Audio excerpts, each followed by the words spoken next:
update un peu spécial. Je vais lancer un petit truc nouveau. Je suis en études de lettres, donc je dois lire pas mal de livres de littérature française, des classiques, comme on dit, pas forcément française d'ailleurs. Donc j'ai décidé de vous faire des petites vidéos comme ça, avec 5-6 livres, des updates. Donc j'en parle, je vous fais le résumé, je vous dis un peu ce que j'en ai pensé. Et peut-être que pour certains je vous ferai un spoiler un peu comme Clémentine fait, pour vous aider si vous les avez en cours. Vous pouvez me demander en commentaire un en particulier s'il est dans ma liste des livres que je vais vous présenter aujourd'hui. S'il est dans les livres que je vais vous présenter aujourd'hui et que je m'en souviens assez bien, je peux vous faire une sorte de spoiler un peu moins détaillé que ceux de Clémentine. Pour vous spécialement, vous me donnez une date butoir on va dire, et je vous la ferai avant si j'accepte et si je peux. Voilà. Sinon dites-moi ce que vous lisez en cours, ce que les profs vous donnent à lire. Et je vous dirai ce que j'en ai pensé, si je les ai lus, si je dois les lire, parce que je dois lire énormément de livres pour ma culture générale, on va dire, que je n'ai pas encore lu, et donc je vous dirai tout ça. Donc j'ai choisi 6 livres pour ce premier épisode de ce petit... pour le premier épisode de cette nouvelle série livres classiques. Et puis voilà, je vais commencer tout de suite. Commençons par Le Rouge et le Noir de Stendhal. Moi c'est l'édition Folio classique que j'ai, elle est à 4,90 €. Je vais vous dire les prix pour les livres de cours parce que je pense que c'est assez important pour les livres de cours d'avoir le prix. Parce que pour moi, je ne pense pas pareil pour les livres de cours ou pour les livres qui m'intéressent réellement. Donc là je vais vous donner les prix. Donc celui-ci c'est 4,90 € et il fait 661 pages. Sachant qu'au début, il y a une préface. Alors, celui-là, c'est le livre que j'ai dû lire pour mon premier semestre.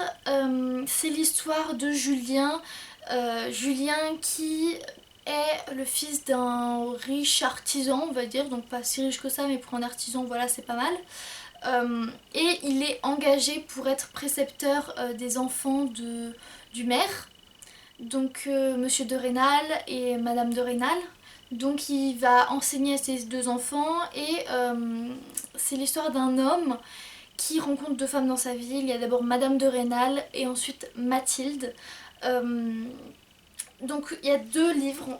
Le premier c'est avec Madame de Rênal où il enseigne aux enfants de cette femme, mais il y a un jeu avec cette femme, un jeu de séduction, etc.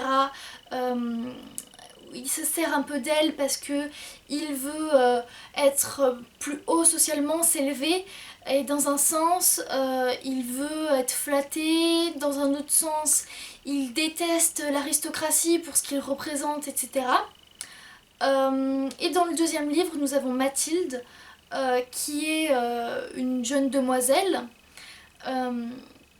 et il aime le fait de lui plaire, etc. Il veut lui plaire, il veut la voir, un peu comme un trophée, et elle l'aide à monter socialement, etc. Ce qu'il veut le plus au monde. Donc voilà, je vais pas vous spoiler. Vous pouvez me dire si vous voulez que je vous fasse un très gros résumé. Dans ce cas-là, je le ferai. Il est très très long quand même, ce livre. Il y a des passages où Julien est un religieux, donc il va au séminaire, etc. Séminaire, c'est l'endroit où sont un peu formés ceux qui font prêtre, etc. il me semble. Et donc voilà, il va là-bas, il est envoyé là-bas à la fin du premier tome, pour une raison. Et c'est parfois on est entraîné dedans, mais parfois c'est vraiment très très ennuyeux. Je pense qu'on est tous d'accord pareil dans ma classe. Il y a des moments lents à mourir. Des moments où ça commence à s'accélérer, vu qu'il a été sorti au XVIIIe siècle il me semble, 18e ou 19e, 18e je pense, peut-être 19e. Il est assez lent par endroits et c'est surtout des choses camouflées que nous on prend pas dans le même sens, etc. Des choses que j'ai appris, j'étais vraiment passée à côté. Donc voilà, vous pouvez me demander plus de détails si vous voulez. Ensuite, j'avais lu en première Rhinocéros de Eugène Ionesco aux éditions Folio. Donc celui-là il coûte 7,70 €. C'est une pièce de théâtre. Donc Eugène Ionesco il est plutôt du 20e siècle. C'est un peu dans l'absurde, enfin c'est pas un peu, c'est du théâtre de l'absurde, ce qui veut dire qu'il se moque plus beaucoup, vous voyez, dans l'absurde, c'est absurde quoi, voilà. Donc c'est l'histoire de rhinocéros qui apparaissent dans la ville et on se rend compte peu à peu que ce sont les gens qui se transforment en rhinocéros, ce qui est de l'absurde, du fantastique. Donc la ville peu à peu se transforme, tous les habitants se transforment en rhinocéros. Nous avons ici deux personnages principaux il me semble. On a Jean et Béranger. Voilà, donc après il y a d'autres personnages, le patron, le vieux monsieur, la ménagère, l'épicier, enfin voilà, on voit un peu d'autres habitants pour voir comment ils réagissent, etc. Donc c'est une pièce de théâtre que vous pouvez retrouver je pense. Donc moi je l'ai étudié en première pour le bac. J'avais plutôt bien aimé en réalité. Autant il y a pas mal que je trouve ennuyant, je sais jamais comment on dit, comme livre ou pièce de théâtre, mais autant celui-ci vraiment il fait quand même 240 pages, mais je trouve qu'il passe vraiment super rapidement. Et puis vous savez c'est du théâtre donc les lignes sont super grosses, voilà. Donc 240 pages comme ça, en réalité ça passe très vite quand même. Donc en vrai je l'avais lu plutôt rapidement et puis Eugène Ionesco, j'ai rien contre lui pour le moment. Donc on verra comment ça se passe. Demandez-moi des détails si vous devez le lire. Peut-être que je le relirai même pour vous. Et puis voilà. Ensuite, grand classique de Victor Hugo, nous avons Hernani de Étonnant Classique. Donc celui-ci je l'ai eu au bac l'année dernière, j'étais en L et il est tombé au bac. Donc je devais l'étudier. C'est l'histoire de Hernani qui est un jeune bandit. Donc c'est une pièce de théâtre. C'est l'histoire d'Hernani, jeune bandit. Il y a un peu un triangle amoureux avec Donna Sol, la femme qu'il aime et qu'il aime en retour, avec Don Carlos qui aime Donna Sol, avec l'oncle de Donna Sol qui est censé épouser, je sais plus comment lui il s'appelle, Don Ruy Gomez, c'est ça, Don Ruy Gomez.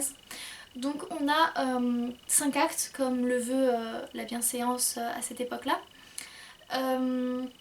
Et donc on a en premier, les trois premiers c'est les personnages Hernani, Don Ruy Gomez, je crois que c'est lui le troisième, et deux Don Carlos, donc Hernani, Don Carlos et Don Ruy Gomez.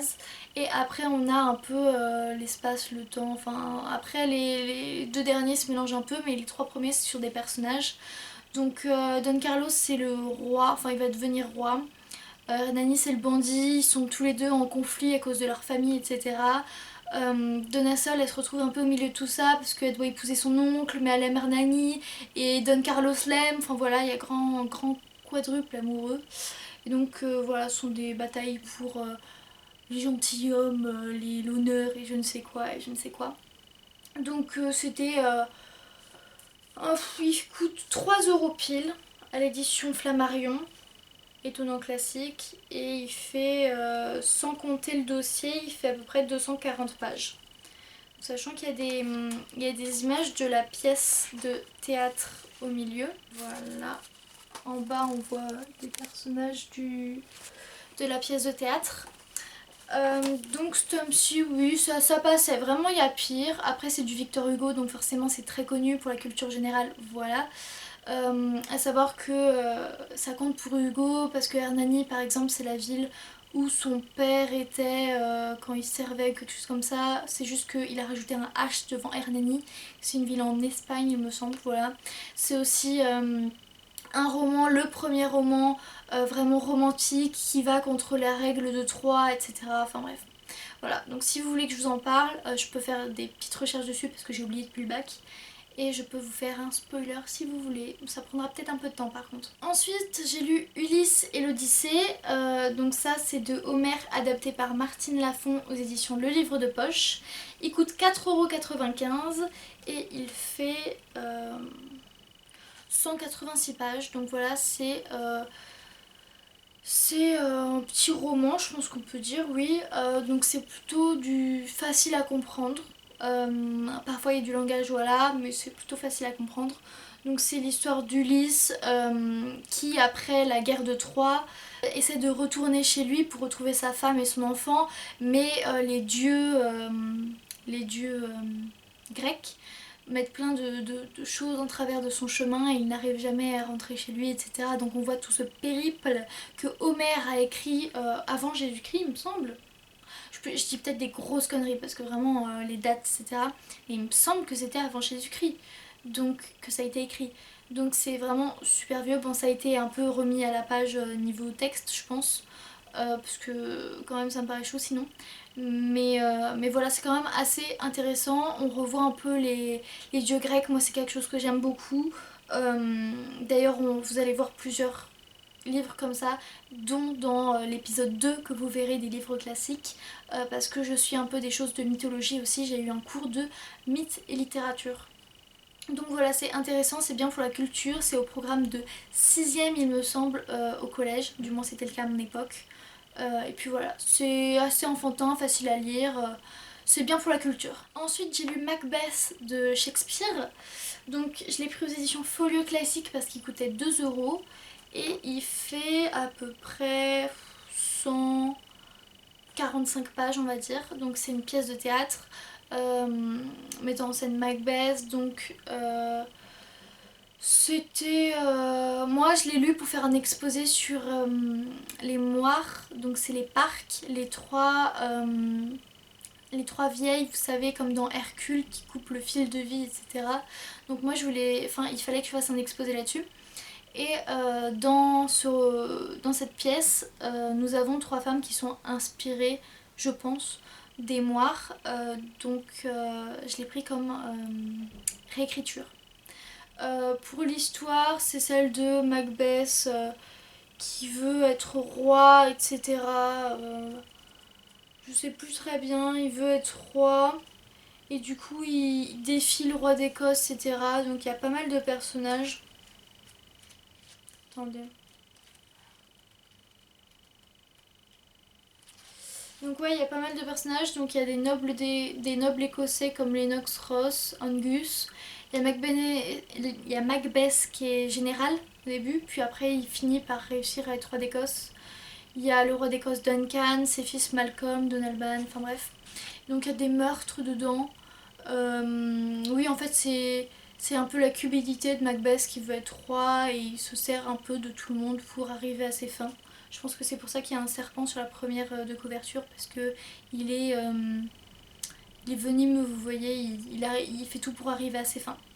Donc voilà, il m'a clairement pas marqué, je l'ai lu un peu en diagonale, mais c'est Shakespeare quand même, donc voilà. Shakespeare, je pense, il est en 1400, 1500, quelque chose comme ça, 1400 je crois. Mais les dates, voilà voilà. Et pour finir, les Métamorphoses d'Ovide, donc je l'ai au livre de poche, donc qui coûte 7,60 € et il fait beaucoup de pages. Il fait sans le dossier 530 pages à peu près. Mais c'est écrit super petit quand même. Voilà. Mais ça fait quand même très petit quand on lit comme ça.